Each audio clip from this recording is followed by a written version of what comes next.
আগামী 26শে ভোটের আগে 21-এর শহীদ মঞ্চ থেকে অভিষেক ব্যানার্জি বিজেপিকে কি বার্তা দিলেন দেখতে থাকুন আমাদের চ্যানেল একটু খবর। সঙ্গে আমি বাবলু শেখ।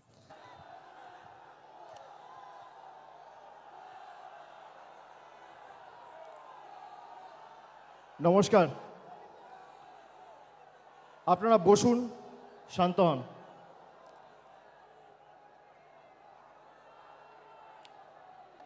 এখনো লড়াই অনেক বাকি আছে, উৎসাহ উদ্দীপনা ধরে রাখতে হবে। মাঠে ময়দানে আমাদের সবাইকে লড়তে হবে, এক ছটাক জমি ছাড়া যাবে না। দেখি এদের কত ক্ষমতা। বাংলার মানুষকে ডিটেনশন ক্যাম্পে নিয়ে যেতে চায়, এদেরকে 26-এর পর ডিটেনশন ক্যাম্পে আমরা নিয়ে যাব। আমাদেরকে আপনি বলবেন দেশের নাগরিক, আর কে দেশের নাগরিকরা?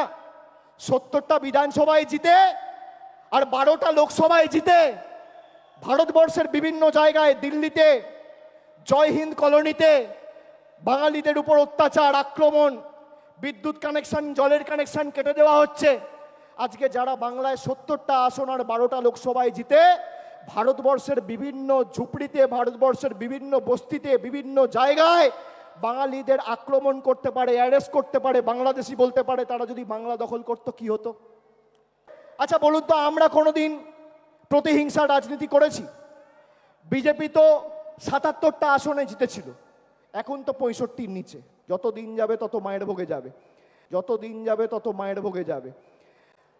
তো 77টা আসন জিতেছিল। আপনি বলুন তো, একটা বিধানসভা যেখানে মমতা ব্যানার্জির সরকার রাজনৈতিকভাবে জিততে পারেনি বলে লক্ষ্মীর ভাণ্ডার বন্ধ করেছে, কন্যাশ্রী বন্ধ করেছে, রূপশ্রী বন্ধ করেছে? করেনি। এটাই তৃণমূল কংগ্রেস। আমরা ধর্ম নিয়ে আর আমরা প্রতিহিংসার রাজনীতি করি না, আমরা ধর্ম বাড়িতে করি। আর যখন আমরা রাজনীতি করি, আমাদের একটাই ধর্ম, মানব ধর্ম, মানুষকে পরিষেবা পৌঁছে দেওয়া।